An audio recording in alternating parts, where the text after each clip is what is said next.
Yan. So yun guys, antindi kapag nandito ka talaga sa ilalim, parang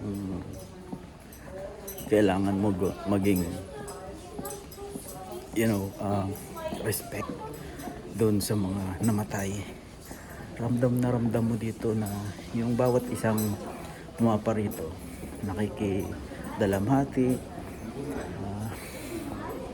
at nakikiisa doon sa tragedy nangyari noong 2001, ang 9/11. Grabe. Pag nandito ka talagang sobra talaga. Yan o. So yung mga poste na sumabog na building na yun. Ayan. Nakikita nyo. Talagang pinreserve talaga nila. So yung isang pinuntahan natin kanina doon sa kabila. Ayun. Pinreserve pa rin nila. So yun. So yun guys. Ito na. Bumalik na tayo sa pinanggalingan natin kanina. Ayan. Ayan. Grabe guys.